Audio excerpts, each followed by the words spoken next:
This is OverDrive with Hayes, Noodles, and the O-Dog on TSN 1050.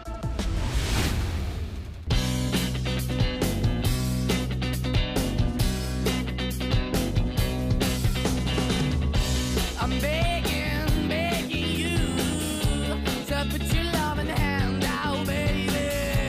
I'm begging you. All right, here we go. OverDrive off and running. TSN 1050 on the TSN app, your home smart speaker, up on TSN 2. Brian Hayes, Jonas Siegel, and Jason Strudwick.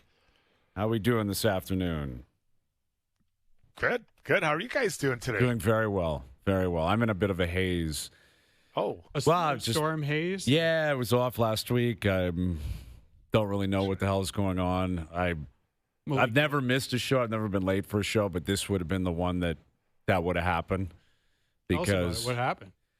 Just lots of, family time, lots of good times, lots of plans, lots of, booze and food, and you know what it's like. A lot of different activities, a lot of different hosting, and then you're hitting the road, and you just get lost.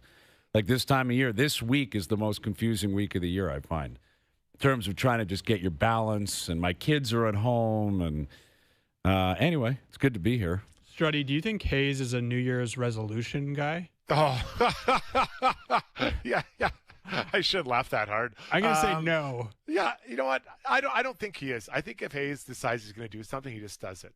But I don't think he needs a date like January 1st, which is a fairly arbitrary date in my opinion. But I think if you make a choice or make a difference, you're going to make a difference or make a change. Am I wrong, Hayes? Yeah, no, you're right. I'm not a resolution guy, to answer your question. I don't think anyone really is. Like, who is actually stuck to a resolution? I know people try to change their lives in some capacity.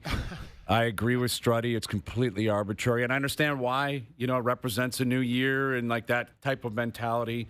But name me, are you a resolution guy? No. Name me someone you've ever met in your life that started something drastically different on January 1st. But that's not the thing, right? People do it like they say they're going to do it. Yeah, but don't do it. Completely empty calorie people stuff. make them. Well, sure, you can make them. Do you have one in mind? No. I'm like Struddy. If I want to do it, I do it. No, I'm with you exactly. But I can't recall the last time I made like a major change in my life, period. Forget a New Year's resolution. Do you have anything in particular? I've known you a long time. You're the same guy for the last 15 years. I can't think of one thing that's changed. And I haven't either, really. I haven't done anything differently in 10 years. Yeah, I'll throw something out there. So I went through this about 2 years ago where I felt I didn't want to be that guy like, you can't teach an old dog new tricks. So I took on some new things. I decided I was going to stretch every day, which I've kept pretty much up for the last couple of years. I wanted to learn to play the guitar, and I did. I was like I'm not great, and I'm not going to go around the campfire and, everyone's going to be like, oh, my God, this guy's amazing. And then, those are the kind of the two things I tried. And because I don't want to be that guy that's at 60 or 70 years old, like he didn't do anything last 20 years. So I'm trying to change a little bit. Okay. But that was just like, it was just a random conversation with a buddy. He was doing them, and he was doing other things like, and I shouldn't laugh, but he's like, I'm going to try to have more intimate talks with my wife. And I respect that. But I know, and I know he should laugh. It's a great idea. And I think it's helped him. But I don't know that, I have that in me right now and I should. Okay. But, I think it's okay. But I think that's the danger, right? Because we all are stuck in who we are. This is who we are. We don't really change, I think, after you're, I want to say 35, maybe? Yeah. 40. I'd say so. So intimate talks with his wife, like what was that him opening up about himself, or are we talking, like some sort of... Yeah, so we all have these conversations with our partner, right? Where it's like she's talking and you're just kind of like... Yeah. Is she still talking? Like you're not really listening. So I know we shouldn't be laughing, and I'm sure he's listening. So what you're trying to do is you're trying to really be present when she's talking. Okay. And say, okay, I am listening to you. And he says it's really helped their marriage. Not that they were in a bad spot, but so I chose not to try that. I think I'm a pretty good listener when needed, when required. Yes. So I went with stretching and learning guitar. I like that. It might keep me alive a little longer. Right.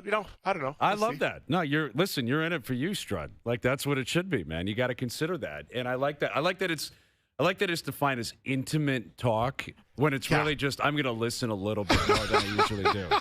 Like, I'm going to just perk up a little bit more than I generally do. About 10% more listening. Some interest. Yeah, Show I some might, interest. I might try that. I'll give that a shot. I'm going to go 10% more listening. Yeah, so his thing was 5 minutes. He's shooting for 5 minutes. Okay. And if for someone, one of the listeners knows something like the hard 90 or something, you have to do something hard for 90 days, then it clicks in. Okay. And so it's essentially 3 months, and he thinks it's made a difference. Good for him. That's all that matters. He seems happy. I mean, I'd like he was to hear happy it from his before. wife. Like, I wonder if she's sitting there saying, I have no idea what you're talking about. Yeah, like, he never mentioned it to me. I haven't picked up on anything that's changed. So it's great that he feels we're in a better position. But I think it's good to announce it, right? Yeah. Oh, Just you so have it's to. like you get a little For sure. credit. For sure. Oh, if you're the guy, you're in it for that. You have to announce it, right? You've got to announce that I'm doing this so that everyone's aware But that you're 5 minutes committed. and then I'm out. But exactly. Anything beyond 5, earmuffs. Like, don't even think about it. I am not listening. No. But There's he did have a no rule that way. you couldn't have this conversation. Once you hit the bed, there's no talking. Okay. No intimate. And I actually have that rule with my wife. Like, if you want to talk to me about something serious, it's got to be before I hit the bedroom. Once Right. I brush the teeth, and hit the book, I'm not having these because I don't want to get worked up about a conversation we're having, right? Totally. That is a no TV zone and no talk zone, in my opinion. If you want to chat, how's your day? Good on that. But don't say, hey, we got, I don't like the way your hair is growing or whatever. Like, I don't want to have that intimate conversation on the bed. Very reasonable. Very reasonable. So, again, I don't know if we've established exactly where we're going in 2026, but stretching is something I might look into. I feel like I probably should do that. Good investment. That's Jonas, one of you those. stretch, eh? Yeah, you're a stretcher. I really like. You're a You're stretcher. going to be surprised. I really like yoga. Likewise. I'm not surprised There it at is. all. There's a God, 0% surprise That's level on my me. bucket list for. I So started you it. you No, I don't do yoga, or you're no, intending just on to getting always into do it? it more. Okay. Well, how But I much do already you do it do now? that. Like once a week? Yeah, and I'd like maybe like 2-3 times. A Okay. week. We'll get you. We'll get you Oh, going Jonas, on that. How much more do you want, doable. man? Yeah. You're going to be a yogi pretty soon. Yeah. It's too tough for me. I've tried it. Couldn't do it. I Hot am or cold? I've Cold or hot? only Hot's the greatest. I think I've only tried the regular room temperature, and I am the least flexible person on earth. So, like, I can't stretch. But it's not really about the stretching. It's more about the breathing. Is it? Yeah, it'll calm you down. It'll make you more sensitive, Okay. better listener. Better listener, more sensitive. Okay. I think that's good. Start I'll give with it a that. shot. Tell your wife you're going to listen more and you're going to do yoga. Okay. I will. And it'll change our lives. Do you have a sports resolution that you've thought of that you want to apply to For maybe the team you me? follow? Is there a Maple Leaf resolution? Strider, you could think of an Oiler one. That's a great question. You have anything? If you could choose one thing for the Maple Leafs that your wish is coming true for that team, what might that be? If I were them, No, what like I this wish is for? from your viewpoint. You are personally, you have one power. You're going Thanos here, and you're like, this is happening. What would that be? I need to think about that. Oh, really? That's a really good question. I mean, what would you say? Well, I'd say get in the playoffs.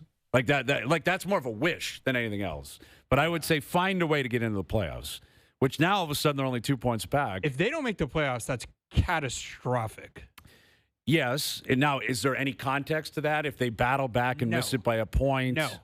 So it's No. very black and white. 100%. You think there's black? Like I don't. No, I would agree with that. I think that was goal their this year was intention. to win the cup. If they don't make the playoffs, that's Was it really their yes? That was their They goal. are But stated on the record that that's their goal. I understand that. But doesn't every team say that? No, No. no. You don't think- Edmonton does? But like, I would Columbus say is at not- least 15 teams in the league would have said their Yeah, but goal like, is to win the if Stanley you, Cup. If you gave them true serum and said like, "Do you actually think you're winning the Stanley Cup?" It's like 7 or 8 of them think, "Yeah, like we could do it." and I don't think the Leafs were in that group. I think they're like 8 or 9. Yeah, they had to be. If they're not thinking they're winning the cup, what are they doing? What have they done in a decade that would suggest I don't know. this was the year they were going to actually win the thing? Like we were both in the building with for you. Game 7. We both saw what happened, Game 5 and 7 against Florida. It still had to be their goal. Come on. But again, that's my point. Like Jones. a yes, reason- that's the goal. it was a But reasonable Columbus had a goal. goal. Like like Jersey has a goal. Do you think New Jersey probably was like, we're going to win the Stanley Cup based on what? Based on what Their in New Jersey were Talent, they? I think. But exactly, talent. And that was probably the least for a That's decade. what I'm saying, I guess. Our talent was going to put us in that position, but the way they actually play the way that they're wired would never allow me to believe Jersey was truly a cup contender. Or, the Leafs were closer They than have been Jersey, a cup in my contender the opinion. last 5, 6, 7 years. For sure they have. They haven't gotten close. Yeah, I that's would the agree with problem. that. I'm not saying that it's been a decade of completely bogus expectation.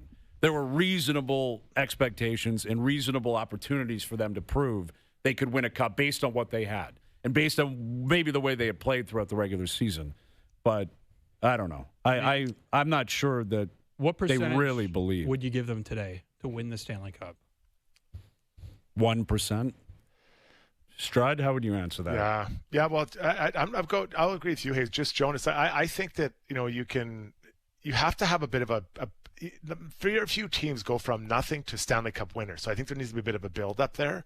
And some say, hey, they got really close. I don't think they have. So I agree. They probably are saying they could make the Stanley Cup. I don't know if they really believe that they could win a few rounds in there. But if I'm the Leafs, you know what I want? I want a power play that's clicking. Because for the skill they have, they should be scoring way more. I know they made the change and all that stuff, and it was a little bit better this past weekend. But, I mean, the specialty teams are so important. They're so key, and they suck momentum out of you when you aren't doing it, when you're not doing well, especially on that. Well, I guess both, but in this case, the power play. Well, you see the Oilers all the time. They're like 35%. It's outrageous. I looked at it today. McDavid has 30 power play points. Guess Yeah. how many Matthews has? 12? 6. Yeah. Oh, my God. So it's like you look at his numbers, you're like, well, man, his numbers aren't great. And it's like, well, That'll do it. Any power play point. And that's the thing with him and McKinnon. Like, he's blown past McKinnon. Not blown past. He's 3 or 4 points up. Yeah. But McKinnon's got like 12 less power play points and he's or got something. 13 more even strength points. Yeah. Today. Like McKinnon, based on 5-on-5, has still performed at a much higher level than McDavid, but their power play is just on incredible. fire right now. And that's a really good one. And let me actually revise my answer because it's too easy or too all-encompassing to just say make the playoffs. I would like the debates over the future of Austin Matthews to come to an end.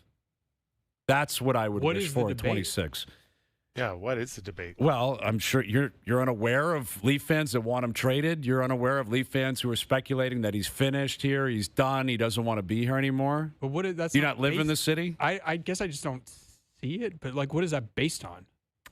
Well, he's not having a very good season. The team's terrible. You just wrote an article today. He's chasing history and no one's talking about it. Yeah, which Would that not indicate that people are turning on him? I don't know that. Do you think they're turning on him? I don't think they're turning on him. Well, I get the He's just impression not there's a having a lot of great- people doing it. He's not having a great year. The team is not having a great year. Absolutely. I think it's the way the city is wired, the way the fan base is wired, and I get it. I understand it. It's been a tough run for 6 decades, and Marner just left, and people are still kind of reacting to that. But I don't want to see this guy go anywhere. No, nor Like, should I do not want to see the end of the Austin Matthews era in Toronto until he's basically ready to retire. 100%. That should be the goal here for that guy. Now, he's got to be better. Yeah. We've all criticized his play. But this even year. him at 75% is still, what is he, a top 10? Like he's a Nah, top he's 12? not. He's top not 12? No, not at 75%. Not player. I'm saying center. Yes, he'd be high on the list, but Do you remember what it was like before? Like you do, straight. Like Yeah. before Matthews, it was like, who's their number one center? It's like Right. him. It's that guy. Yeah. Really?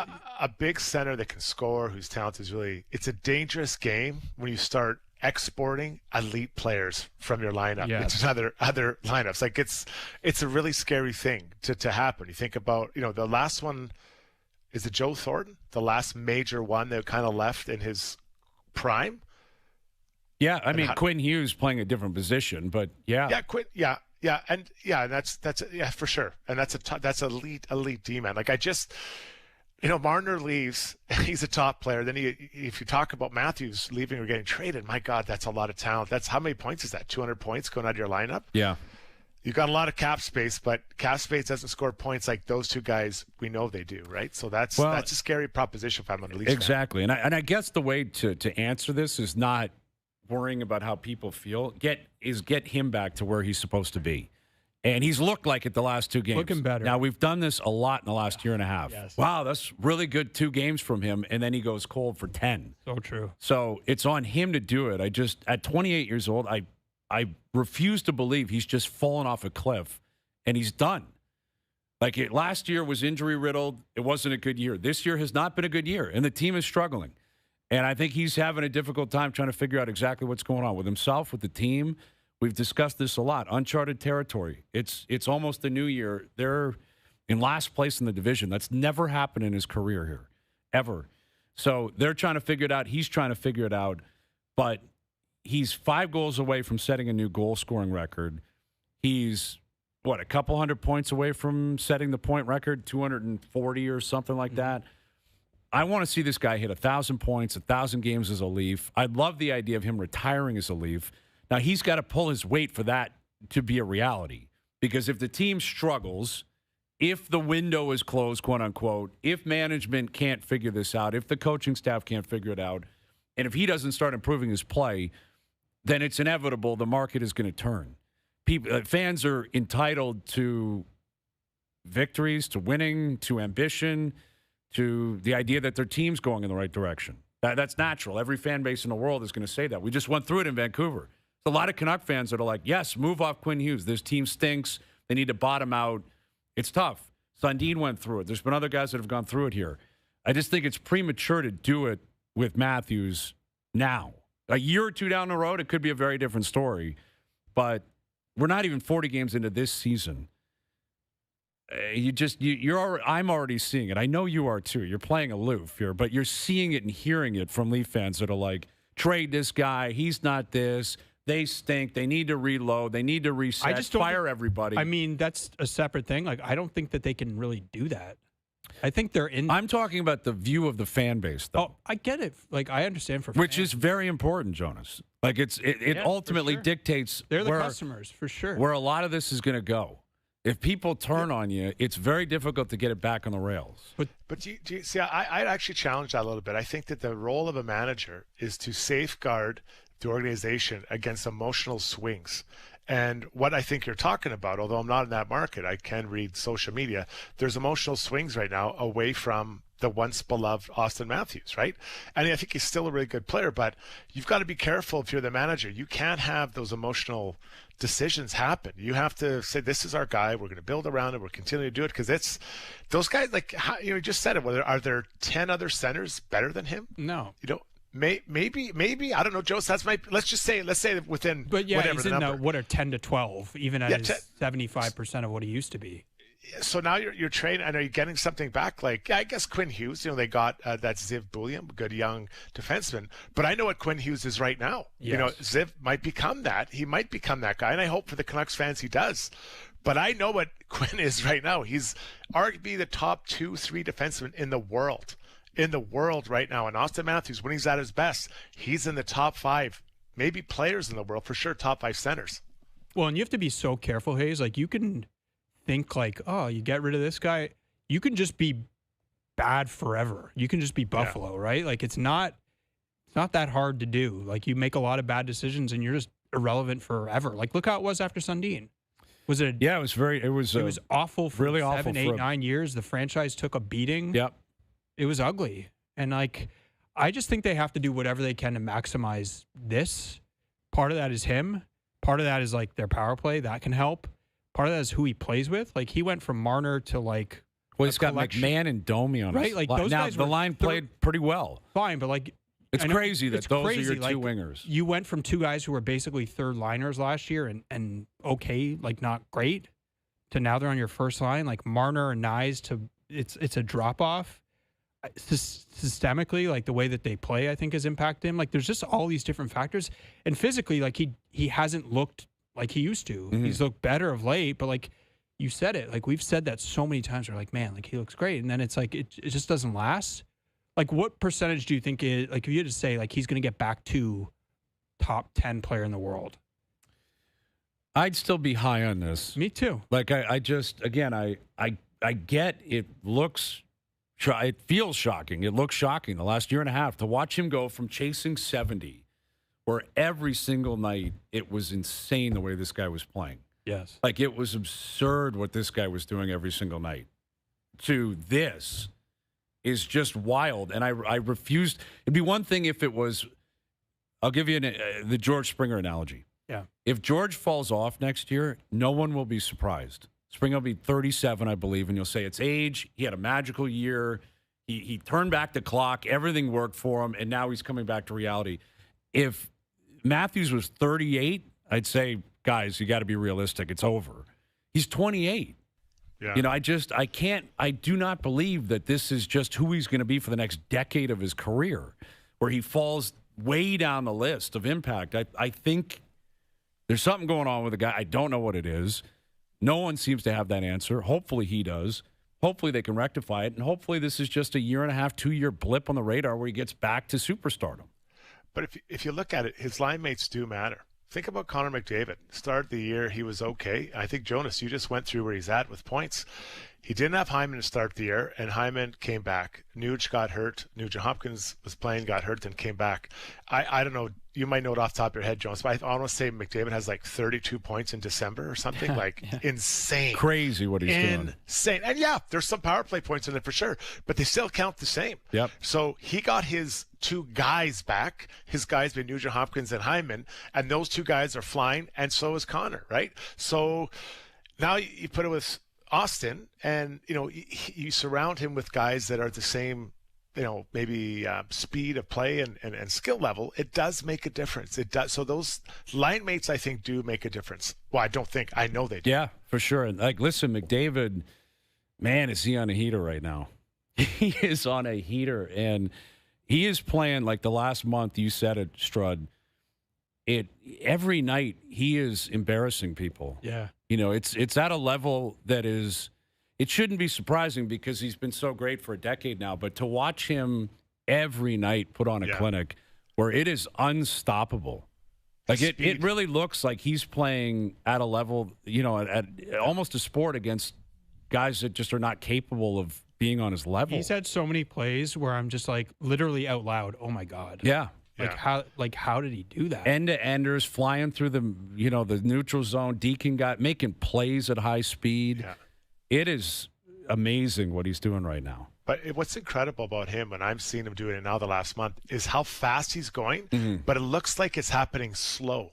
You know what I mean? Like it looks like he's going slow motion, but he's flying by guys, and it's maybe I'm doing the best job explaining it, but it is incredible how fast he's doing things so slowly. If that even makes sense in the English language. Well, no, you're right though, Strud, because I think you got to break it down the most basic possible it's way. like the car is going so fast, and yet he's able to steer it and go around the corners. Yes. And you're like, how can he do that? How can he go that fast? Yeah. It's incredible. No, it's true. And like you mentioned that power play, how many times he's made a pass down to Hyman over to Draisaitl, but he's flying at a guy, and you can feel the defender panicking, and then, he lifts his stick up and pucks past him, and it's on Hyman's stick. It's incredible what's going on right now. It is amazing. He's taken over the Art Ross race. Now, McKinnon's still there, and I don't think McKinnon's dead yet. No. McKinnon is still rocking. He had a few points the other night. What's McDavid on? A 12-game point streak, I believe it is right now? Somewhere in there, yeah. Yeah, and listen, McDavid's alive. You mentioned Hyman coming back is significant. Nugent Hopkins, now they've got a loaded line that is causing havoc every single night. And he's talked about the schedule in a positive way, which is unlike what a lot of guys are saying, I think, privately. That it's too much, there's too many games, and obviously McDavid's like, I don't want to practice, I don't need to practice, I just want to play. And when you're red hot, Strud, I'm sure you can attest to this, that's all you want to do. When you're playing at this level, of course that's all you want to do is play. Yeah. Personally, I've never actually been red hot, but I've been on teams that are red hot, and you can't wait to get on that ice. Now, I think what what McDavid and what a lot of the guys are talking about is that you have to find the right blend of games, off-ice preparation. That includes kind of rest and practice and working out, eating, and then feeling good for those games. And if you can kind of space it every other game and you're feeling good, you can really hit that groove, and nothing feels out of whack. But I think as a team, you need team practice. I know I've talked about this before, but I think every now and then you do need a good team practice to get everything back tight, and then you attack again as a group. Yeah. Can I ask you something, though? If you had to vote for the Hart today, so McDavid, you just mentioned it, Hayes. Do you know how many regulation losses Colorado has? Yeah, it's still McKinnon for me. 2. Yeah, it's still McKinnon. So it's like, what will McDavid have to do to win the Hart? Well, I would think they got to win the division, which they're knocking on the door, right? I don't know how much of it is team success, what everyone else is doing. Like, I think what could hurt him, which is a strong term considering that right now it feels like a two-man race. I do think Celebrini needs more love and attention. Yeah, but it's two-man race. I know, but what if San Jose gets in? It doesn't matter. It doesn't These matter. Are clearly the two best players. No, I get they're the best players. Most valuable, whatever you want. Are they, though? Like, Yes. how can Celebrini, if he drags his team into the playoffs and he's within 10 points of these two freaks, which he is right now, how can that not be considered at least a possibility that he gets some votes? Fair point. I don't know. Like, he's got to be within realm of third, fourth. Yeah, and it's more than likely Carr's it's a gotta battle be in between there. these two. But I think, with McDavid, it's the power play points can hurt him in the voting like this. Yep. Because he gets labeled unfairly, but you get labeled, you're a power play merchant, and the power play's flying. How many second assists do you have on the power play? And if Colorado ends up with 132 points and McKinnon's within 7-8 points of him in the Art Ross, I think he'll win it. And I can't really argue against that, Strud. Like, McKinnon's been unbelievable. Yeah. He's been as good or better than McDavid over the course of the year. McDavid's just on a heater right now that no one can. He looks like Gretzky in his prime. Yeah. Like, it's like Lemieux numbers every night. It's incredible. It is absolutely incredible. So, Jonas, you'll probably remember this, but remember the year Taylor Hall won it, the Hart Trophy? So that just, I think two things. Well, I know for sure one thing: his separation between his number of points and his next teammates' points. I want to say it was 20 or 30, and I might be wrong, but you get the idea. That was a stat that won him the MVP. Yes, but who else was he against? Because maybe, let's assume that Celebrini does have some gap between him and the next group player on his team, gets into the playoffs, and he's against Connor and Nathan. Is there enough there to have a Hall like? Well, let me ask you this. Okay, Will Smith is second in points. How many points behind McKinnon do you think he is? Behind, you mean? Behind Celebrini. 25? Strud? Yeah, I want to say 20, and we're halfway through the year. 28 points behind him. Yeah, so he's let's got average a 28-point lead on. Okay, so let's say it's 45 at the end of the year. Yeah. They make the playoffs. Is that enough? Because I do think that I think it should be. Think about, do you take the player off of that team? What happens to that team? So that's how that's how I would think about the Hart Trophy. Now, I don't get a vote, so no one really cares, but that's how I would do it. So if you take Celebrini off the Sharks, are they a playoff team? Answer is no. No, the answer is definitively no. If you take those other two out, are they a playoff team? I think they are. Yeah, I think they both. I think Colorado, it's tough to argue with. They have two regulation losses, like you said. The goaltending's been great. Makar has obviously been phenomenal. Nate Jess has been great. But, Draisaitl's right there. If McDavid's out, I think Edmonton would have a more difficult time making it, clearly. They're both incredibly valuable. But I do think there's a strong case for Celebrini, like a very strong case. It's a long way down. He's still 40-plus games away. But San Jose's been the worst team in the league for 2 or 3 years. Well, didn't we think that they would be bad again this year? Yes, and look at Chicago. Like, Chicago is bad again. Now, Bedard's injury has obviously factored in. But Chicago, they're bad, and they're going to be bad. If San Jose gets in, if Celebrini's got a 45-point lead on Will Smith, and he's within 10, 15 points of the top two, come on, Jonas. I can't see it. You still can't do it. I could see him being third on. Like, I get a ballot, so you guys can try to Okay, so you will not be swayed. It's David McKinnon for life. Okay, probably. Okay. Like, they're clearly in their own stratosphere, I think. Okay. It's like Jokic and SGA. Like, they're clearly 1 and 2. Mm-hmm. Okay. And I don't know the order. But it's incredible that we're talking about Celebrini, about his team making the playoffs. I didn't have him make the playoffs. No. Him being on the Olympic team, and then his point production. Like, those three things I didn't think would happen this year. Crazy. They would happen, but not this year. I'm blown away. I just can't believe by him. It's incredible what he's doing. Junior's back in action tonight. Canada, Denmark. We'll head down to Minnesota, catch up with Mark Masters, set the scene on the game tonight. Luke Wilson coming up just after 5. Hayes. It's not Hayes and Bro. I guess O's involved in it, too. He's not around, so he's a helper. Hayes, Bro, and O. HBO. We're on fire. We had another great week, and we are set up for playoff dominance. But Luke coming up on a number of things in the NFL. So we've only got a week left after tonight, and then it's go time in the playoffs. So Luke, just after 5 o'clock, Overdrive continues. TSN 1050 and on TSN 2. Backhand towards the goal. Loose puck. Everybody scores! Can you believe it? The 2026 World Junior Hockey Championship from Minnesota continues tonight on TSN 1050 as Canada takes on Denmark. Watch it on TSN and TSN Plus. Hear it on TSN 1050 starting at 8 p.m. Canada has the lead. The World Juniors live here. Now, back to Overdrive with Hayes, Noodles, and the O-Dog. Yes, she's a 360 all the way around. Yeah, that's how she rolls. All right, Luke Wilson coming up in about a half an hour. Leafs back in action tomorrow night. Canada back in action tonight. Taking on Denmark down in Minnesota. And you see they struggled against Latvia. Ended up winning that game. I watched that game. And then Latvia got pumped by Finland. So now people are like, what does this mean? Is Canada just not that good? Are we going to do this again? Any more handshake controversies forthcoming? It's been kind of a crazy few days already for the Canadian team, but that's generally the way it goes. And, of course, you can watch the game on TSN and head down to Minnesota now. Set the scene. Here's our main man, Mark Masters, joining us here on the Maple Toyota Hotline. How you doing, Mark? I'm doing great. Yeah, it's been 2 games. It's felt like 2 weeks with everything that's been going on around Team Canada.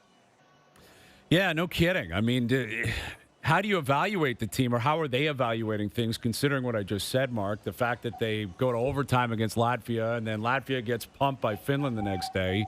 Should we read anything into that? Is it too early to do so? Where do you stand on it? Well, I mean, it's a short tournament, so it's not too early. I don't think Canada's thrilled with how they've played through 2 games. The opener, very leaky defensively, quite a roller coaster ride. And then, the Latvia game, they didn't really generate much. At least last year when they lost to Latvia, I think it was like 58 shots. This year was 37. They struggled to generate any sustained offense. And really, they only have one line clicking right now, the Michael Hage line, the Canadiens prospect. With Gavin McKenna, the projected first overall pick in the 2026 draft, and Brady Martin, who's been excellent all throughout this process on the right side. And they're really trying to find something everywhere else in the lineup, basically. So they still have time. The other thing that's interesting is that no one really has looked all that great here, to be honest. The Americans, the Swedes, I guess the Finns have had a couple of blowouts, but they haven't been tested. No one is feeling particularly unbeatable or like they're in a groove. So Canada still likes where they're at, but they got some work to do. When I watch this group, they're obviously very skilled, and that was something that people really wanted to see. But they don't really look too connected, Masters. It looks like it kind of, I get it, and you're kind of watching me, and then maybe I lose it. You go get it, then I'm watching you. I thought with Hunter, I expected it would be flowing. The offense would be flowing, and maybe that's unfair expectation in a short time. But what are you seeing or hearing from the players regarding kind of being more connected? Yeah, they've talked a lot about that the last couple of days. Talked about being too fancy, going for the high-risk plays rather than just the give-and-goes, right? Talking to Michael Hage and Gavin McKenna, they love that they've been doing the give-and-goes. They get the puck, they move into space, they get the puck back, and they're able to really make things happen and confuse the opposition, whereas the other lines, it feels like maybe they're trying to complicate things. But, yeah, I was expecting a lot of offensive fireworks, and we certainly saw 7 goals, 1 empty netter on Boxing Day. But then not much against the Latvians, and you're talking about a forward group that includes 13 first-round picks and a guy in McKenna who's going to be probably the first overall pick. So, yeah, you're expecting a bit more firepower. The top line has struggled. It sounds like they're going to keep them together. Michael Misa spoke yesterday. He has only got 3 shots on goal. He's got to shoot more. TJ Ginla, I think maybe on that top line has been the best. Porter Martone spoke today about how he has to get his game to another level. He wants to be more dominant, show that power forward game that's allowed him to make a pretty smooth transition to the NCAA this season. But, yeah, it's been lacking so far. Mark, is there one player you've watched so far where you're like, that guy is much better than I thought he was? I haven't seen a lot of Michael Hage playing down in the NCAA. He's maybe been Canada's best player. He's been incredible. The speed he plays with. The only thing he hasn't been able to do is win face-offs. He's like 36% last game, 16% in the first game. But other than that, there's a lot to like. I'm impressed by his personality. He's having fun out there. It doesn't feel like the pressure's got to him, and he hasn't really played for Canada before at an international event. So I've been really impressed. The Canadians, maybe Leafs fans won't be thrilled to hear that, but it looks like the Canadians have another good one there in Michael Hage. With Mark Masters live from the World Juniors again, Canada playing Denmark tonight. In terms of the carryovers from a year ago, where they couldn't generate offense, and that was a big concern last year. And you just referenced that. It seems to be a lot of disconnected lines at this point, them trying to figure out exactly the style of play they want to apply here.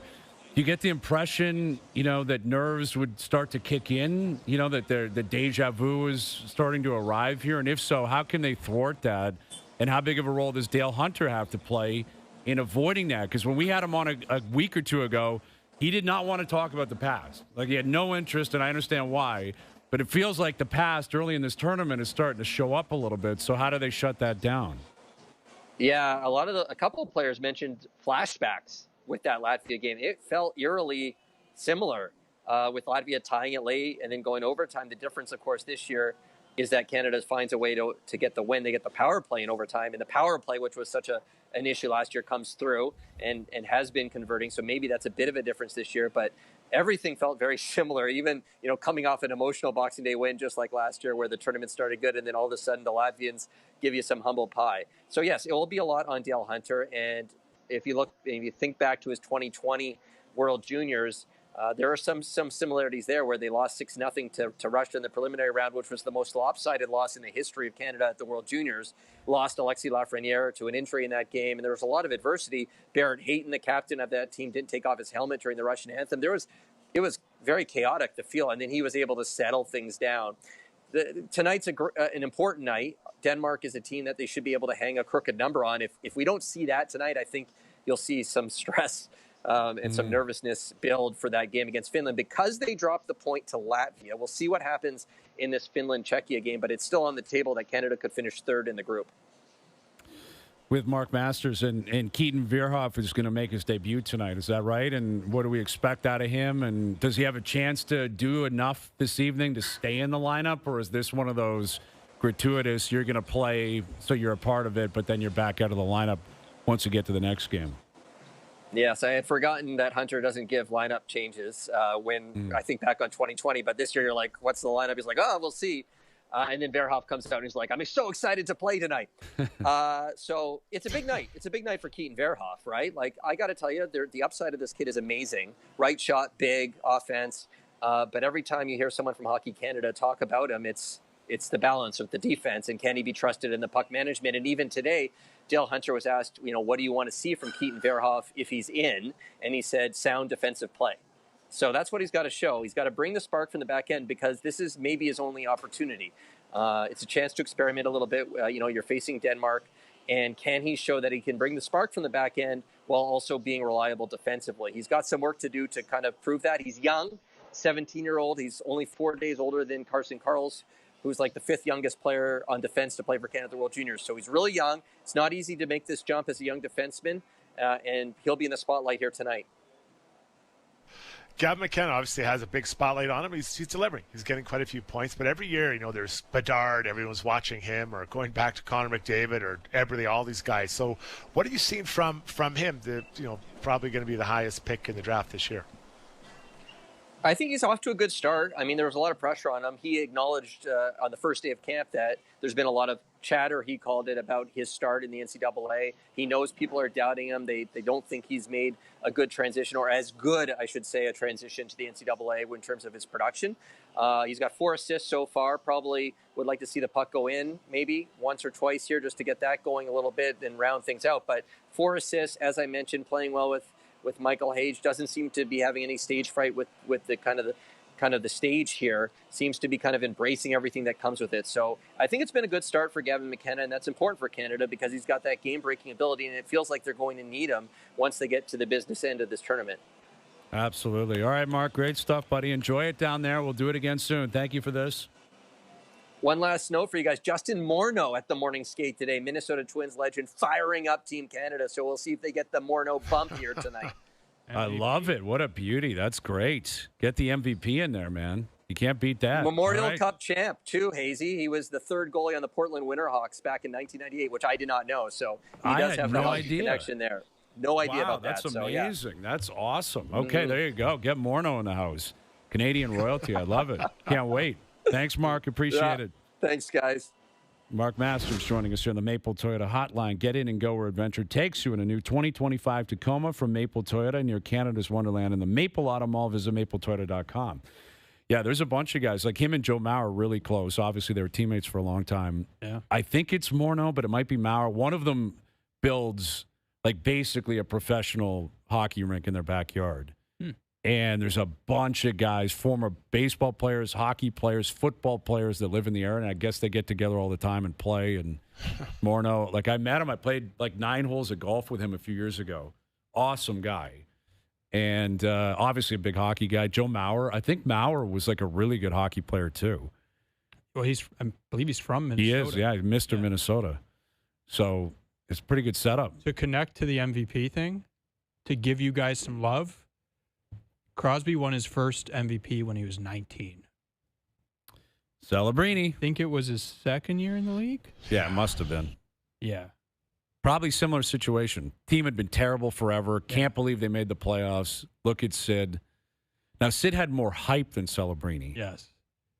And he wasn't competing with these two freaks. Like McDavid and McKinnon are just crazy, but back then, I would have been 06, 07. 06, 07. Like, there would have been, Let's see. like, who else? Like, he would have been competing with Ovechkin at that point. Yeah. Ovi He would had just gotten in the league too, right? Right. Okay. I think the doors are open. Like, you look at the odds on FanDuel. Well, he led the league in scoring, so. Sid did that year? Yeah. Yeah.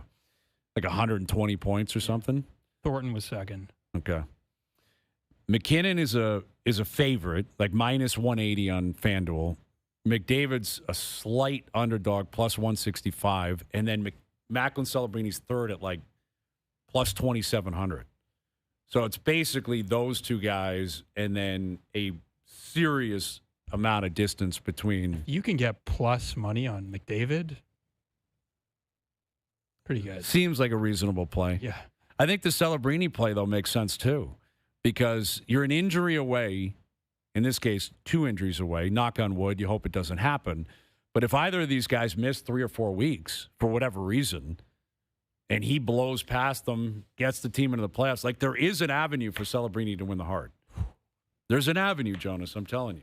Well, it's a bit of a reach, I think. I think just him getting into the final 3 would be huge. All right. And to me, it'd be a big surprise. I didn't see that. I'm with you. It's not a surprise anymore, though, in August. Right? Like, it's not a surprise now. No, it's not. But go back to August. Yes, right, 100%. To your August 100%. question, do you think he's 100% for Team Canada now? Like, not even question on the team. He should be. I wrote down all the forwards, and I think it would 100%. be impossible for Doug Armstrong to explain this guy not being on the team. Yeah. He's been one of the 5 best players in the world this year. Yeah. Like he and is. It's what he does without it too. It does it away from the puck, right? Yes. Like what was the goal the other day? I think was it Saturday or Sunday? I forget that he missed it. Something happened off his own. He back checked, got the puck back. Like coaches love that. That is like hockey porn for GMs, right? Seeing an elite player doing that. Totally. So it's huge. Like to me, that's the play. He knows the points, but there's a lot of guys that get points. That's the play that I think is a separator. I agree. He's dogged. He's a competitor. Sticks up for himself, his teammates. Not that that's a huge priority, but like you saw that a week or two ago. Will Smith got smoked, and he came flying in, and I love seeing that. Like he's 19. It wasn't like I'm looking for a fight, but I'm going to let you know I saw it. You know, and I'm not going to let you get away with it. He is a lock. I'd be shocked if he's not on the team. Too. Shocked if he's not on the team. I have no idea how they could possibly explain that he wouldn't be. And I think he's got the chance to play a huge role in the team too. Like obviously it's McDavid and McKinnon, Makar. Like those are the big 3, and then whoever's going to start net. But I think he's got a chance to be like the 4th most impactful player on the team or close top to it. 6 for sure. Yeah, I think so. We'll get into that more in the next hour. Luke Wilson in about 15 minutes. OverDrive continues, TSN 1050, and up on YouTube Live.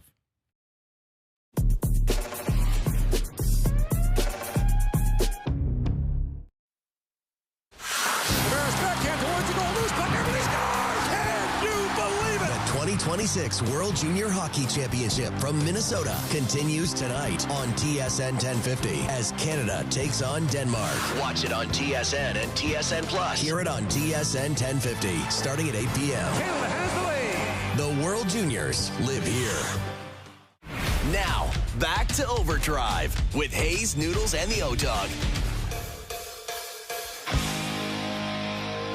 All right, OverDrive continues, powered by FanDuel, bringing you more ways to play your game your way. Luke Wilson in about 10 minutes.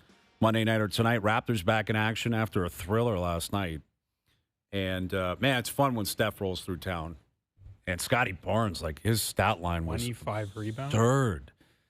Crazy. I just saw a Jakob Poeltl update. He's not going to play for at least another week. And he hasn't played since before Christmas. He's been dealing with that back issue. But it's always fun when Steph rolls through town. Like, there's not going to be many more. Not going to be many more, unfortunately. Like, we're having that conversation about LeBron, right? Like, the last time he was here, a few weeks ago?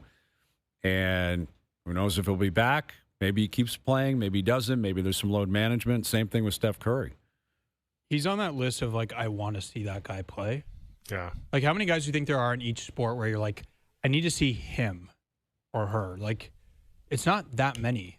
Like, in the NBA, it's LeBron, it's Curry. Mm-hmm. I think Jokic is in there. Jokic is in there based on the absurdity of his numbers. But he's also weird to watch. Like, he's but he doesn't have the aura that those other two guys have. Maybe it's just two. Like, Steph has an aura about him. Yeah. And, like, when he was at his height, like 10 years ago, it was absurd to watch him play. Mm-hmm. And, like, that's really cool that, like, the Raptors played Golden State in the final. Yeah. You know, if you were lucky enough to be in the building for any of the games 1, 2, or 5, I was there for all 3. Like, I was thinking about that this morning. Like, I've seen LeBron play in the playoffs. I think it was in 2018 they played them in the conference final. I'd seen him other times as well. Steph Curry in the final. This year, if you're a Blue Jay fan, you went to see Aaron Judge play. You saw Shohei Ohtani play. I think those are the two in baseball right now. I think in hockey, it's McDavid, it's McKinnon, Crosby, Ovechkin. Like, those guys are different, like, moving into a different phase, but, like, I don't think there's that many where you're like, I got to see that person. It's a good question. Like, if you're using Toronto as an example, like a Toronto sports fan in the last 15 years, the Leafs have played a lot of playoff series. You know, you've seen Kucherov in the playoffs. You've seen Barkov in the playoffs. Different. You've seen, you did see Ovechkin in 16. Yeah. You know, but he hadn't won yet, and it was still kind of wondering what it was going to look like. But you and I would have been in the building for those games. Yeah. Judge, Shohei, Steph, LeBron, I guess Ovechkin. Like, those are your 5 legends of the last decade that you've seen in the playoffs. Ovechkin peak, like, Strutty, you remember, like, he was unbelievable. Like, because he didn't just score. He was physical. Oh, yeah. He was like a linebacker playing hockey. Plays with such exuberance. Yeah. Like, so much fun to watch play. A showman. Incredible. All right. Well, Steph, nice seeing you, man. Big win for the Raptors. So, Raps Magic tonight. Hour 2 coming up. We'll get to something to chew on, brought to you by Boston Pizza. OverDrive continues. TSN 1050 and on TSN 2. Dog on TSN 1050.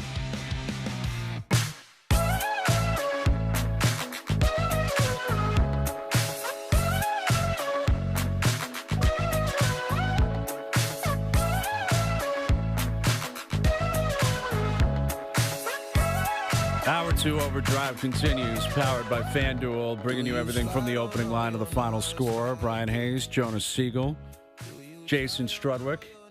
And look who we have in here. We've got Luke Wilson in here. Whoa. Looking good, feeling good. How are we doing? It's a tough week. Tough week on the spreads. You know, it's been a tough year. But I'd like to formally congratulate you. We have been eliminated. We cannot come back. Yeah. So congratulate. What do you guys go by, HBO? Yeah, we go by HBO now. Go by HBO. That's right. Waiting on Doogie. I don't know the Kansas City Chiefs. But there's a big but here. What do you have for us? You know, there's an athlete, you might know him, I believe his name's Michael Jordan. Mm-hmm. You know, and he goes by a saying, it don't mean a thing without the ring. Right. And right now, you look at Al's brother. This man, and I believe yourself as well, has never won a Super Bowl in the spread calling. You guys have never won one. That's inaccurate. That is not inaccurate. I have not won one with him. I have won when you and I were partners before you. Correct. We won it that Arnold year on me. Correct. Yes. Yes. I forgot about that. I have been in the winner's circle before. Al's bro has not won. You guys look at that record. I'll be honest with you. You guys have been phenomenal. We have been garbage. You're plus 19. I shake your hand. Thank you.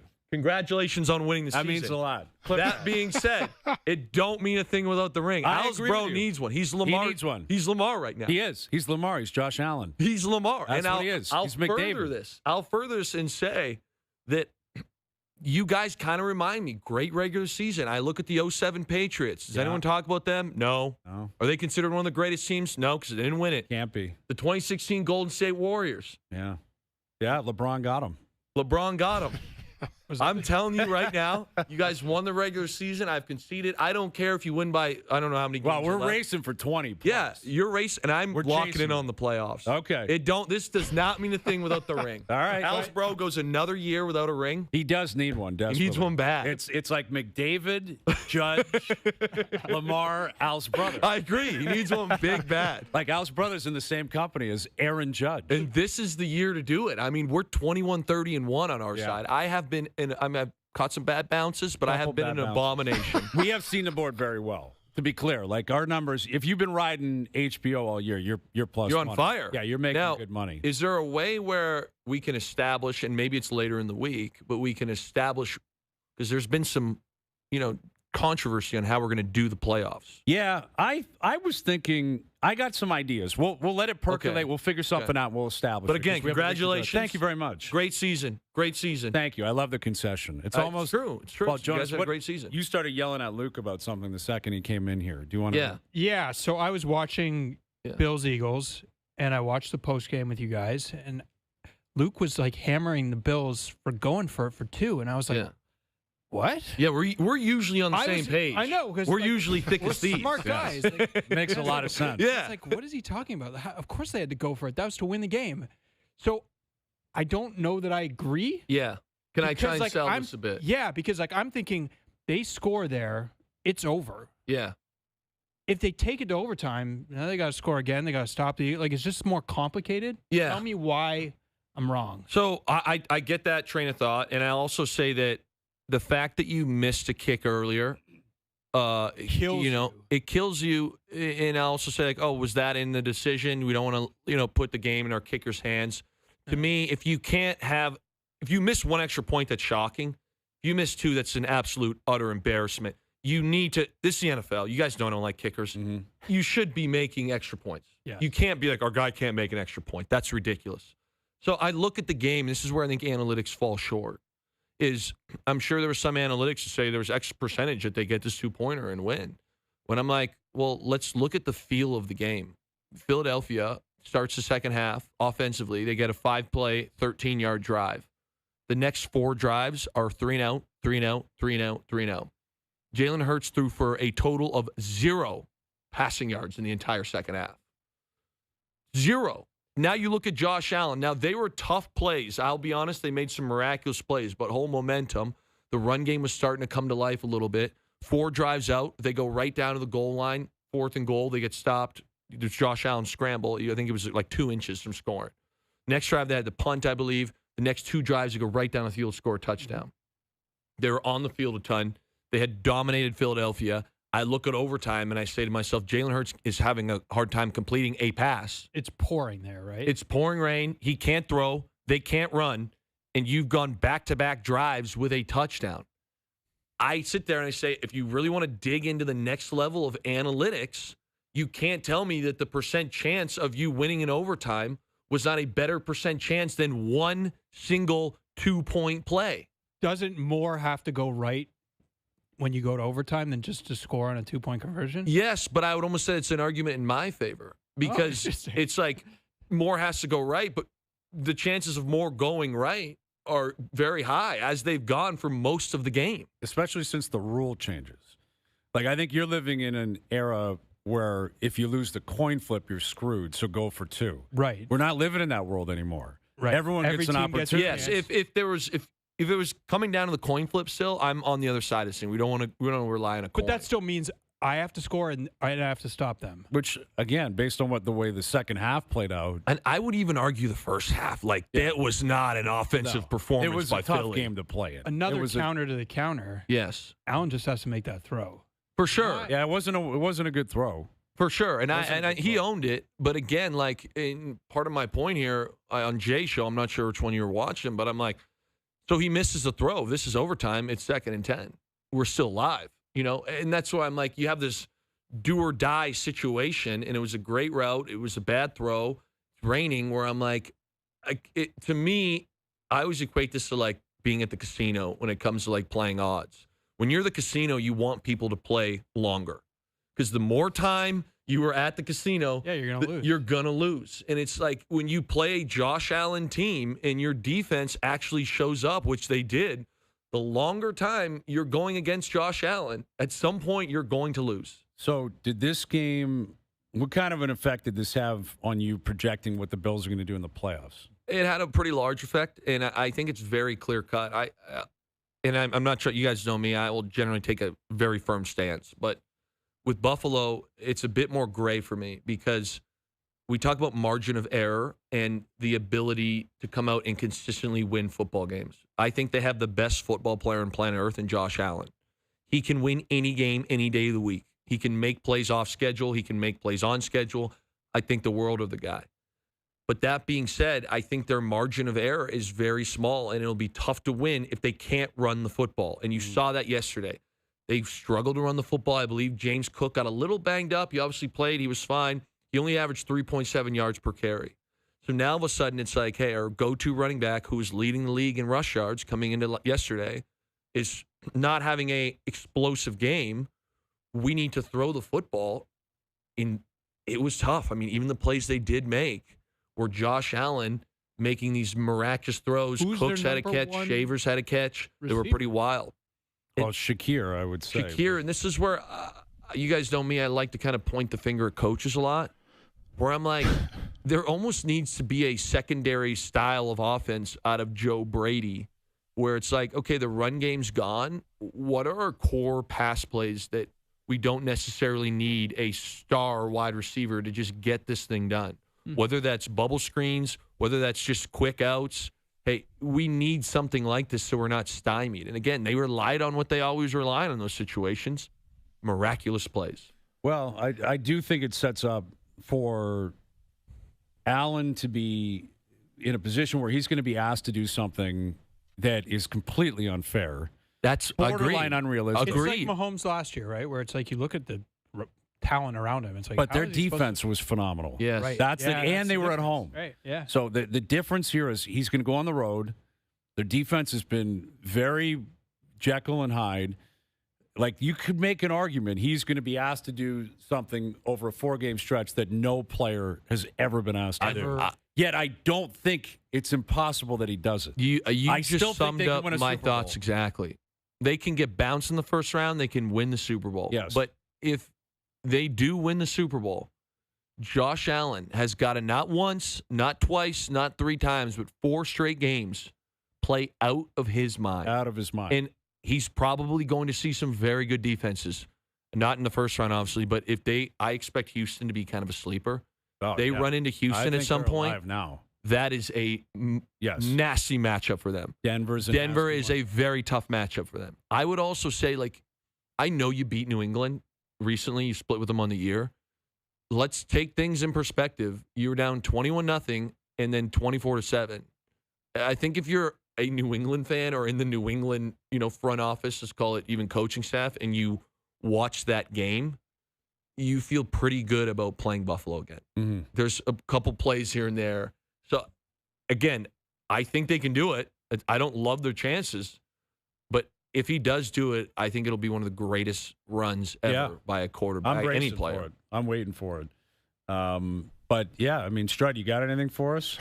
Yeah, last night's a pretty fun game. When you watched 49ers Unreal. and the Bears, Yeah. does the 49ers, are they, of the top teams in that side, do they need to win that to get the top seed? And also, what's with Brock Purdy and those moves? Like, he was really feeling it last night after every good toss. Man, I've been a staunch Brock Purdy defender over the He years. looked good without weapons. Although the dancing is tough to defend, though. The dancing.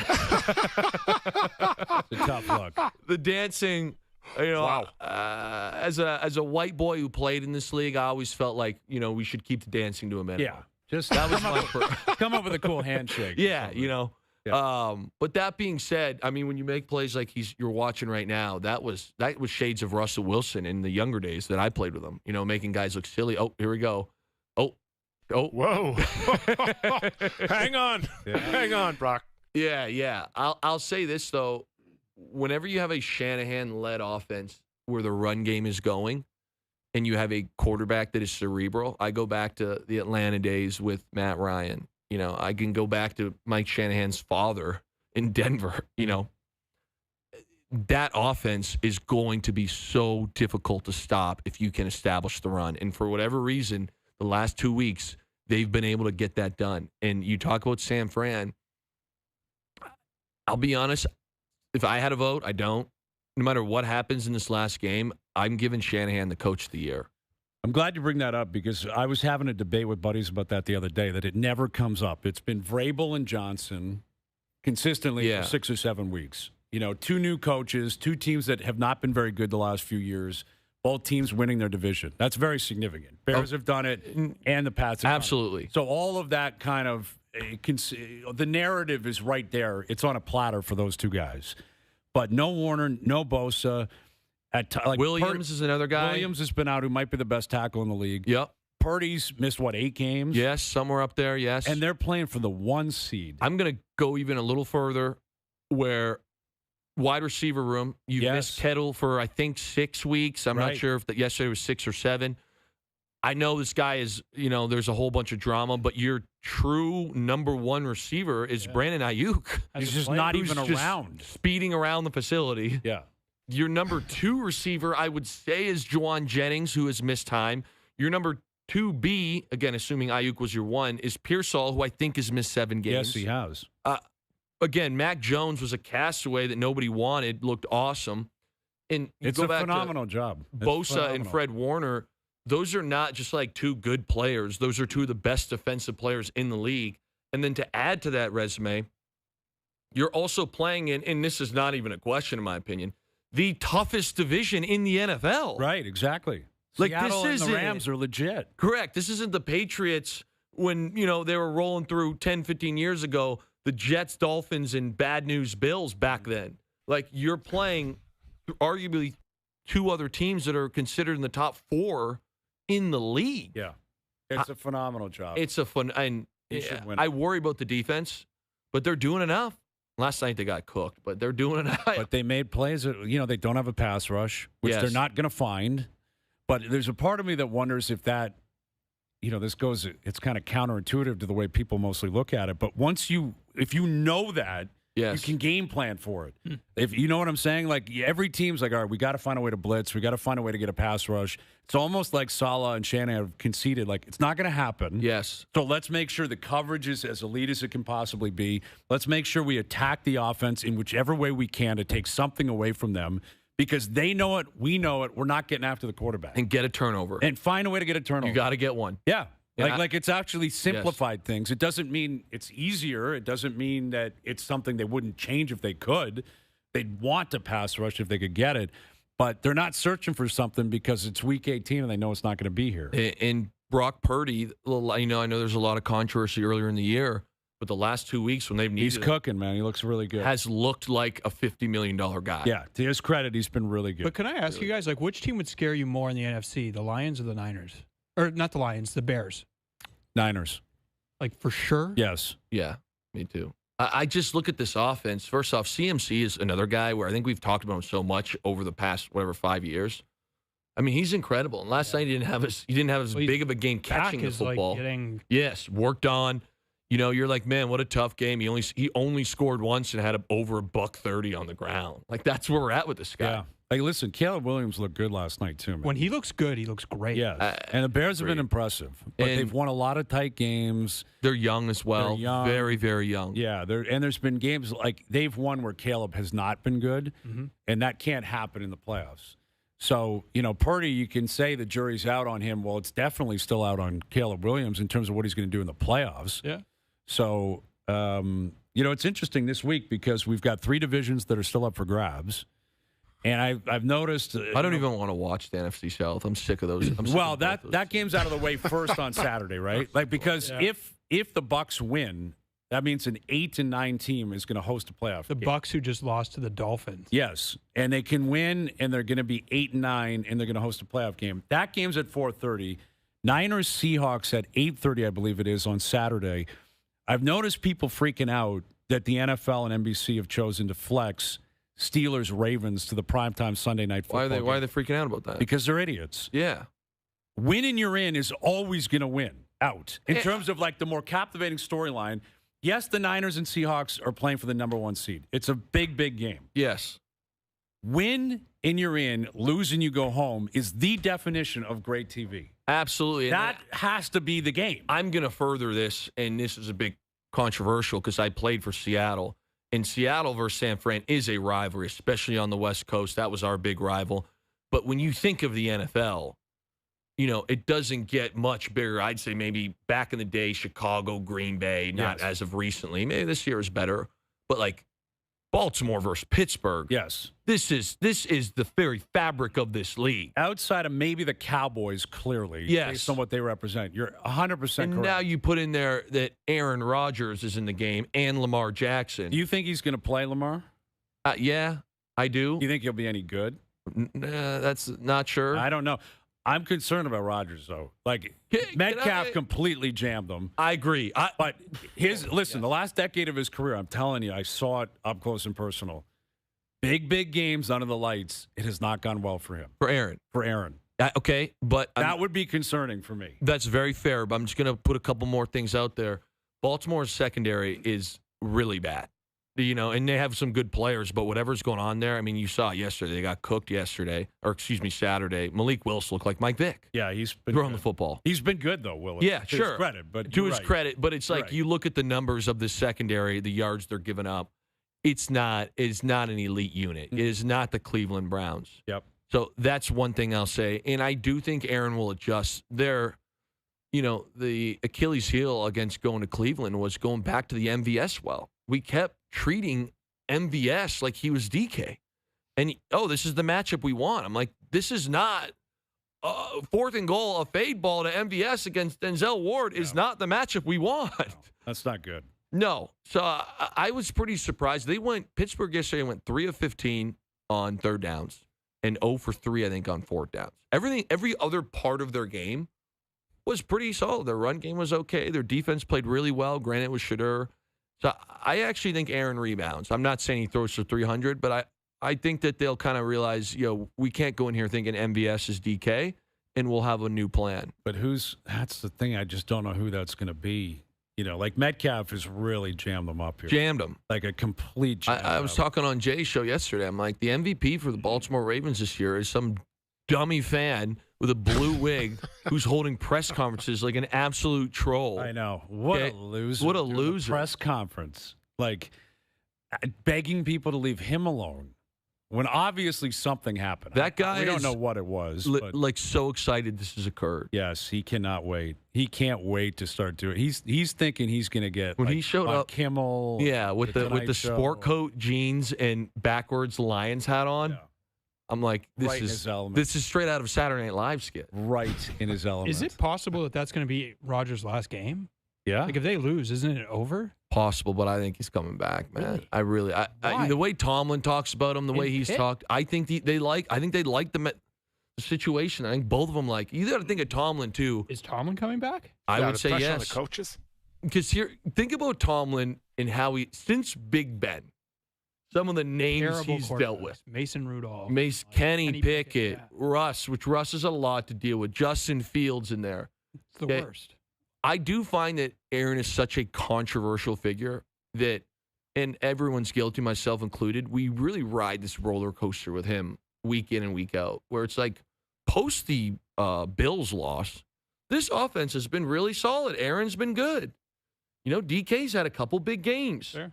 So I think they sit there and they go, hey, Aaron is like, what are they going to do? Go into the draft? They've won too many games. Who are you going to get in the draft? Pittsburgh. They want to be competitive next year. Aaron has got it. Like, I don't know what other option they have. This is not the year. But Mac Jones? For quarterbacks, possibly. I mean, they're going to have to pay him. Malik Willis. Malik Willis is going to He's going to make some money as I wanted to ask you about that. I was shocked. It was like they're asking LaFleur if like Willis is going to play ahead Which of is Love. It's like, are you so serious? stupid. Like, but he was really good last year too, and Love was hurt. No, he but, played like, well. Love has been playing great. That's embarrassing. It's an embarrassing question to ask that. Like, Love didn't play because they're not playing for anything. Yes, they're the 7 seed. They're going on the road. You're not going to see anything out of the Packers this week. They're not going to show anything in their playbook. I think they're going to play at Chicago. I think that's the hope, and I think they got a real chance of beating them. But Love. Obviously, Malik Willis is not even on the radar of starting over him, but he's been a really good backup. Yeah. Credit to his credit. I would be reluctant to say here's the starting job for one of the 32 teams in the league. Yeah. But there's nothing wrong with being a well-paid backup in the league. You have a really good career doing that. And what's fun about Malik, and it's kind of a organizational thing, and it's very interesting where a lot of times coaches want a guy to come in and run the same offense. You get a veteran guy in there. He's going to run the same plays. Sure, it's not as talented, not as electric. He's not Jordan Love. But and you got to tip your cap to LaFleur. It's not the same offense with Malik in there, especially with his ability to run the football. So if you have a guy that can operate with poise like Malik Willis is doing, it almost has that shock factor where you're like, man, we've had to prep for Jordan Love. We have all this film on Jordan Love, and now we got a new guy in here, and it's much harder to prep because the offense is different. Now, the flip side is when the offense is different and it doesn't work because you can't execute as an offense because you haven't run this style of offense. I look at the opposite. Cooper Rush this year going in after Lamar was really tough. It's like the opposite. Correct. Yeah. Very, very, very tough. So it can come back and bite you, but clearly Malik Willis has got it done. Yeah. All right, we got Rams-Falcons tonight. Yes. What is the spread here, Doogie? Is it still Rams -7, I think it was? That's what it is? You have no idea. Doogie's got no clue. All right, there it is. It's Rams 7.5. Thank you, Doogie. Rams -7.5. That's tough. You guys are on the clock. Is it? Well, Rams aren't really to playing be for honest, anything. again, I want to bring this up. It doesn't matter. I understand. But we want lost. We want 20. We want a 20. You're Go just ahead. building But, momentum. into Doogie, the do you playoffs. have the video? You don't have the video. I'll get the video. I'll send it. It's Michael Jordan. Don't mean a thing without the ring. I understand that. Al's brother has never won in the playoffs. But you referenced Jordan, right? In the 97-98 Bulls went 72-10 and then got a ring. Yeah. If we go like 20 plus 20 plus 21 plus 22 and get the ring, we basically push the Bulls aside. Agreed. I and agree the with 72 that. Dolphins, like all these all-time But if you great don't, teams, you're the we'll be forgotten. 2016 Warriors. Yeah, we'll be forgotten. I understand that. And that's all anyone's going to talk about. Another ring for LeBron. Yeah. I'm LeBron in this situation. You're LeBron. I won with you. I've won with O-Dog. Yeah, Miami, Cleveland, And now I'm LA. going to win with Noodles. Yeah, this is your Lakers chip. This is your Lakers chip. Dragging Noodles to the finals. Dragging him to the finals. I haven't done much. Okay, so tonight. Stafford, though, is playing for the MVP here, I guess. Yeah, I'm going to take the Rams. I'm going to take the Rams -7.5. I don't feel. turf. So if I was a betting man, I would definitely bet the Falcons. Yes. Because I'm Fade probably you. good. Yeah, and I Fade deserve what to be you're all faded. about right now. But that being said, I'm guessing the Rams will probably miss 3 field goals and have a chance to, cover this easy and then lose. I mean, they're just not playing for anything is a concern, too. Yeah. Right? Like, it's Seahawks or Niners are going to win the division. It's a tough one for me, and I kind of have a little personal one, and I hate to bring this up, but there's a pretty intense fantasy football group here at SportsCenter. Mm-hmm. And I run my mouth quite a bit, not shocking, in this group. And I'm in the final, and I was cruising. Guys, and then last night I had to play Caleb and Burden, and I'm up 39 points. Burden was awesome. I'm up 39, and the gentleman I'm going against has Williams tonight and Pitts, and I've got no one left. Oh, no. It's going to be a sweat for me, boys. It's going to be a sweat. Well, Pitts, He's unless been on it's fire of late with in the Cousins. state of Florida in particular, but yes, you're right. Don't say that. Listen, it's in Georgia. I think you're going to be okay. This is a big ordeal for me I tonight. think you're going to be okay. Yeah. All right, best of luck. Best of luck to your Rams. I need it bad. Don't mean a thing without the Rams. I agree. Really? Gotta close. Gotta close. All right, buddy. We'll catch you later in the week. Cheers, boys. There he is, Luke Wilson. Picks the Rams tonight. All right, something to chew on coming up. Leafs back in action tomorrow. Canada, Denmark this evening. OverDrive continues. TSN 1050 and up on YouTube Live. Super Bowl 60, Sunday, February 8th on TSN and CTV. Bears backhand towards the goal. Loose puck. Everybody scores! Can you believe it? The 2026 World Junior Hockey Championship from Minnesota continues tonight on TSN 1050 as Canada takes on Denmark. Watch it on TSN and TSN Plus. Hear it on TSN 1050 starting at 8 p.m. Canada has the lead. The World Juniors live here. Now, back to OverDrive with Hayes, Noodles, and the O-Dog. Let's get down to business. Give you one more night to get this. We've had a million nights just All right, like Best this. Bets coming up, powered by FanDuel later in the hour. Get to something to chew on here in a few moments. Olympic related. So we're less than 48 hours away from finally knowing who's going to make the team. Although we have a pretty good read on like 90% of what the roster is going to look like, right, for Team Canada. Mm-hmm. But there are a number of bubble players, which is a testament to how great the talent is, how good this team is going to be. And I figured we'd run through some of these names. Struddy, Jonas, you guys can I feel like you guys are going to see the world a little bit differently. Interesting. I don't know. What's that about? Why do you say that? I don't know. I think there's a chance. Not everyone's going to have the same team, right? And again, we're arguing over or debating over like great players, but not everyone can make it. 14 forwards, 8 defensemen, 3 goalies. All right, let me fire through some names here. You guys tell me if they're going to make it or you want to go make it or break it or make it or cut. How did we? Didn't we come up with something that was totally original? I can't hear you because I got my ear pods. You saying make or miss? Just come on the air, Doogie, and just speak. Make or miss. Okay, there you go. Make or miss. Okay. All right? Got it. There it is. Make or miss. Sam Bennett. Make. Miss. Oh, wow. See, I told you guys. Why do you say Why do you miss? say he'd miss? I think he's had a tough start Yep. and to the year.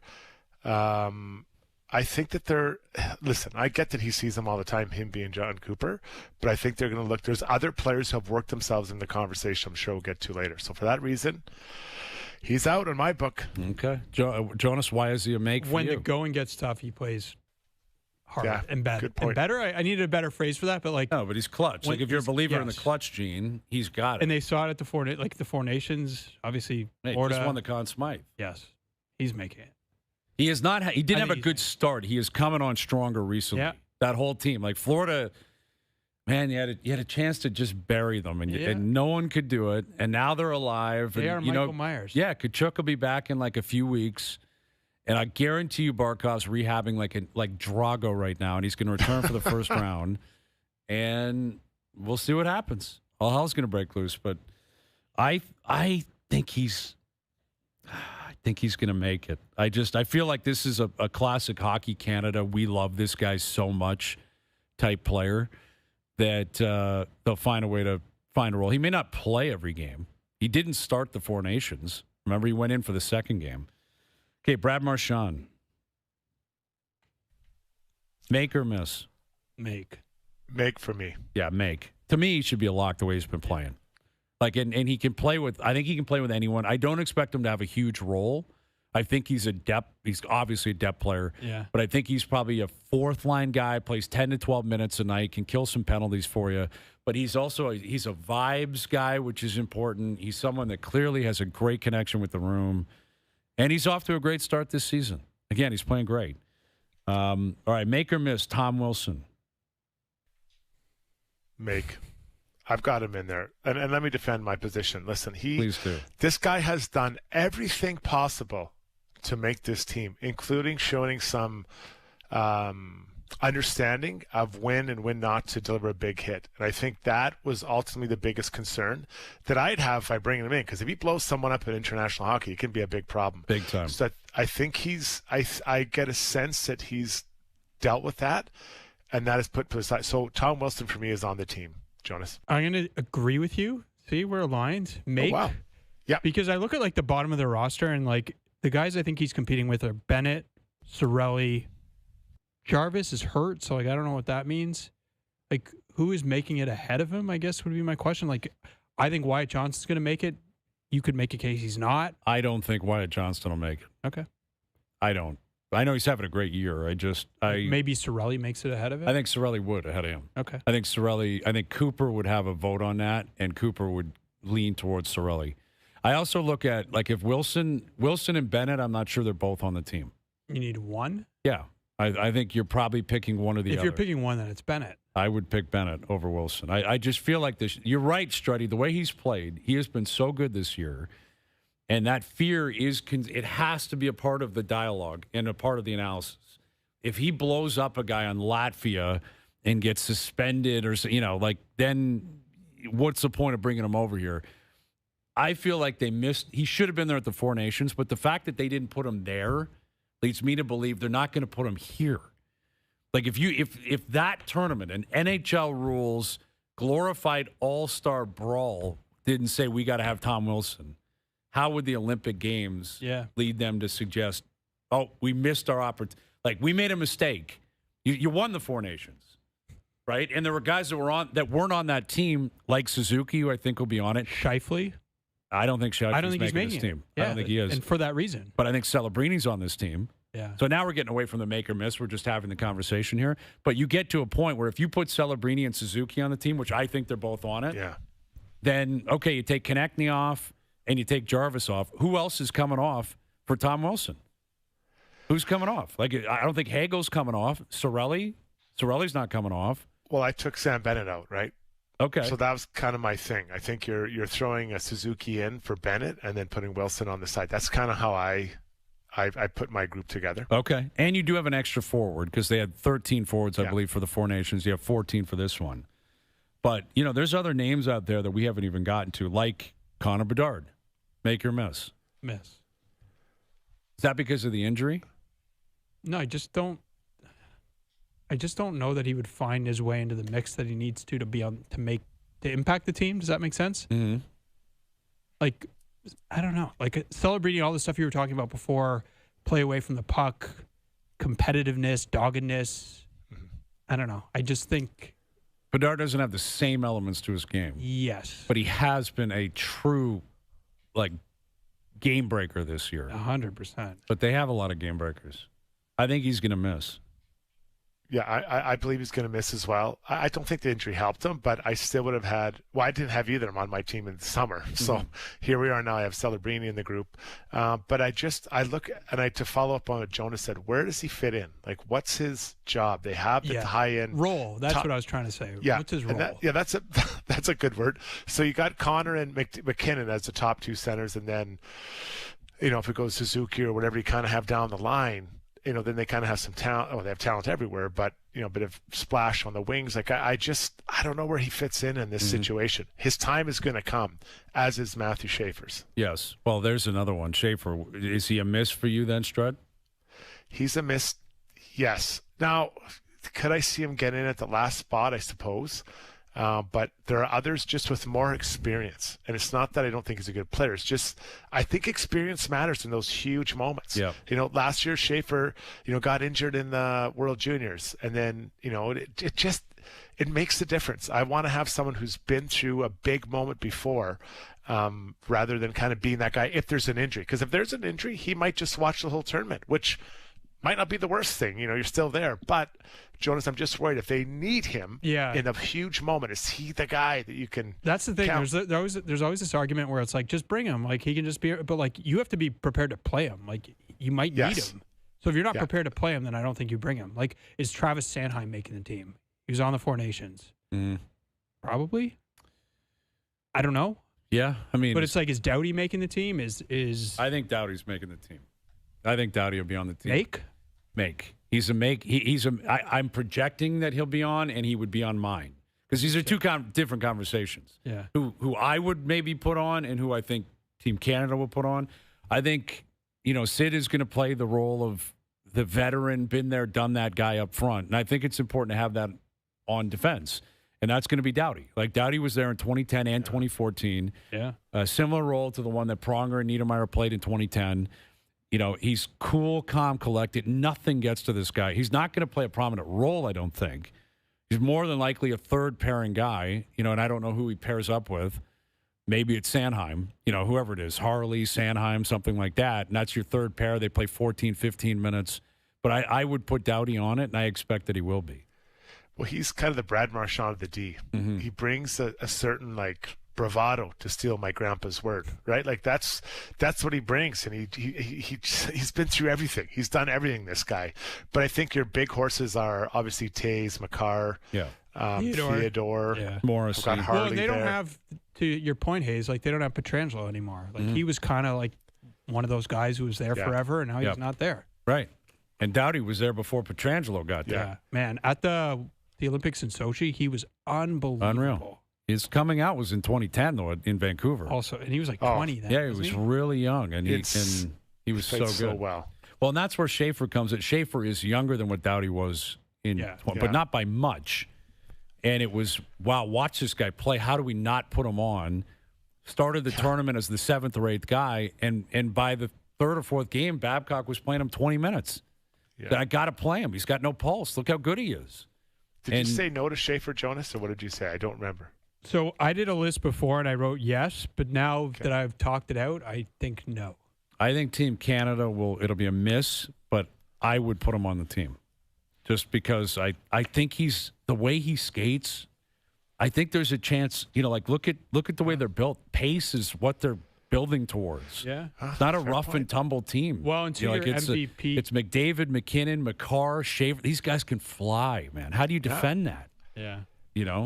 So is he in your top 6 then? If you were to draw the team, if you get game 1, do you have him in your top 6, Schaefer? There'd be something about him and Doughty as a pairing that would be very compelling to me. Wow. Very, very compelling to me.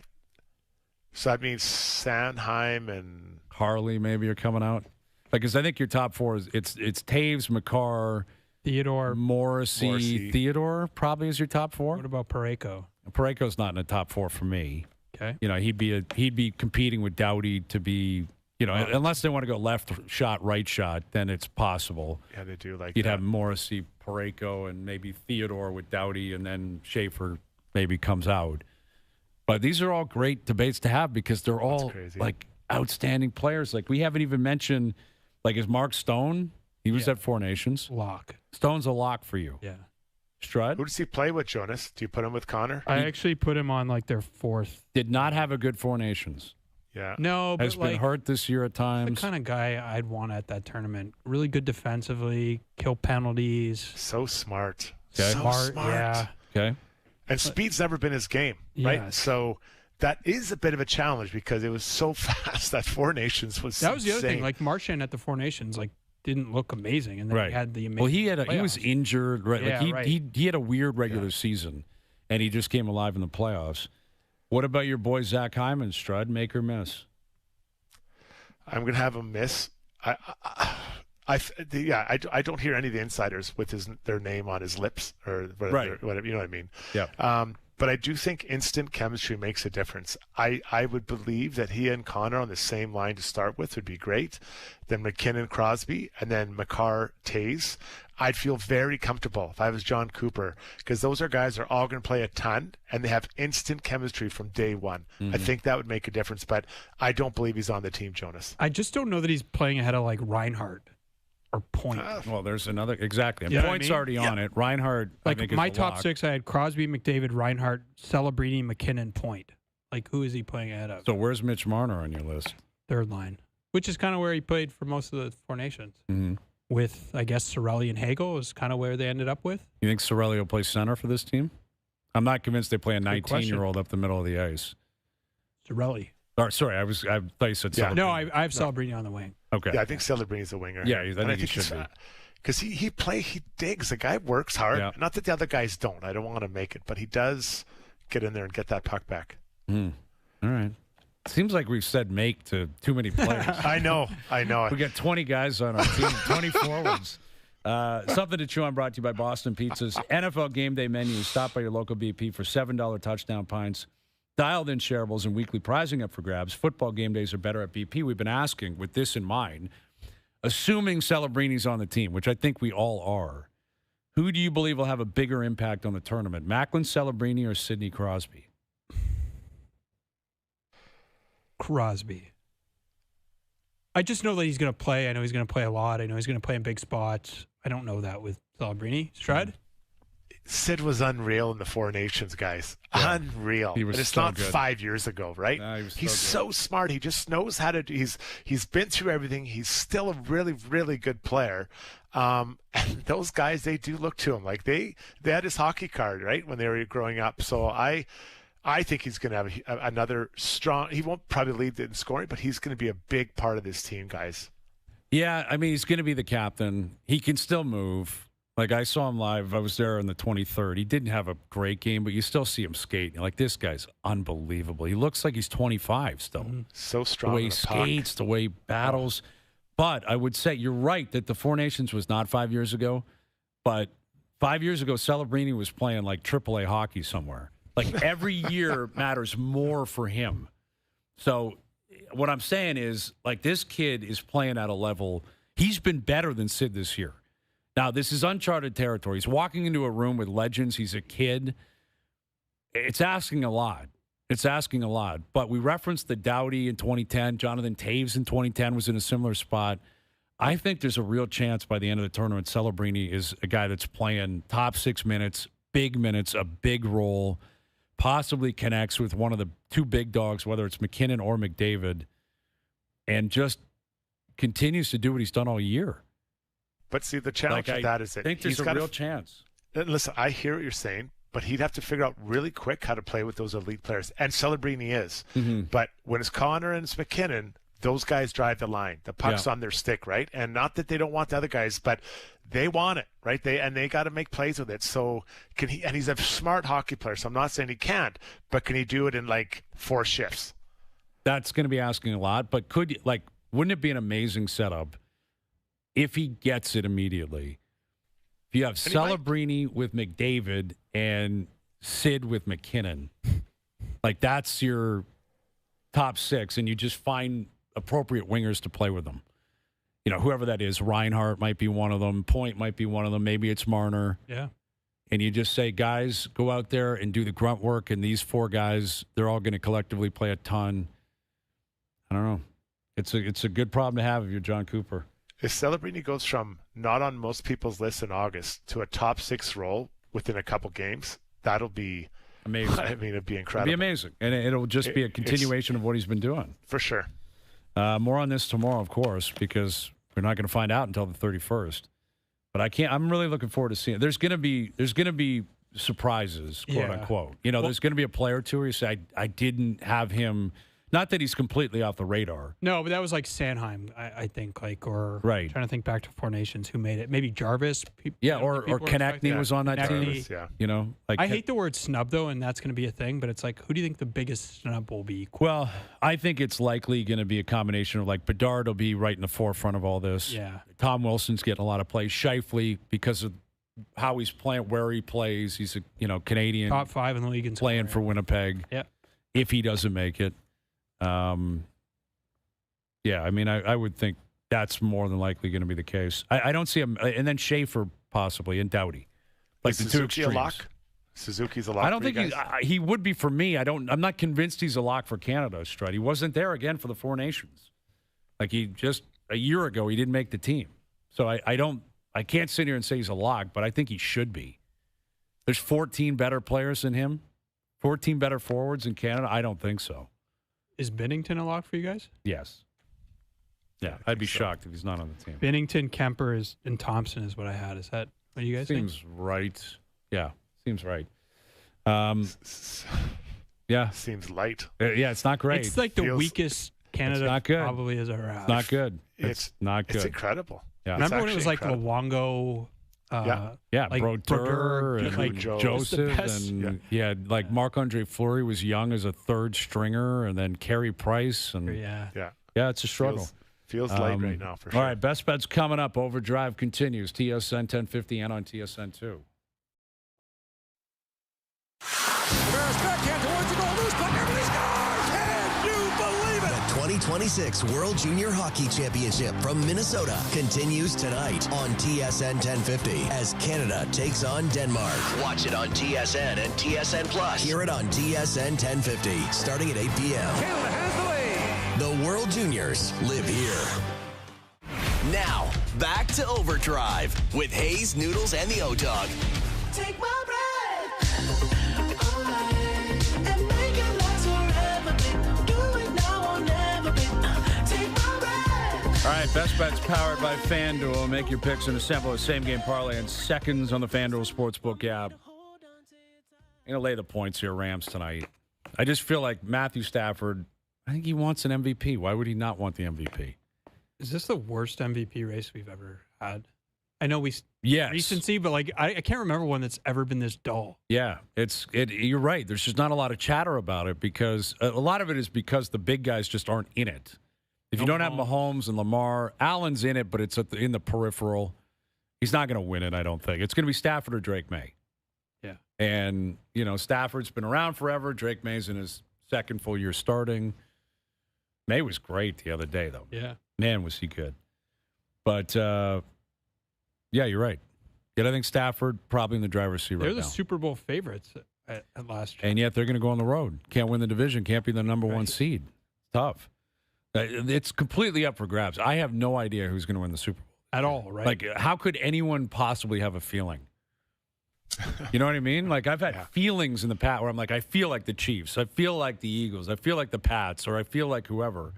I'm not right every year, clearly, but I have no feeling one way or the other. Best Bets powered by FanDuel, the OverDrive same-game parlay available on the FanDuel Sportsbook app. Please play responsibly, 18+, physically located in Ontario. All right, boys, good stuff. Great seeing you guys as always. Stridey, great seeing you. Jonas, thank you for doing this.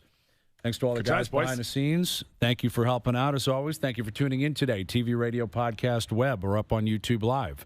We're out of here. Enjoy your evenings. Enjoy the games tonight. We're back tomorrow at 4 p.m. We'll chat then.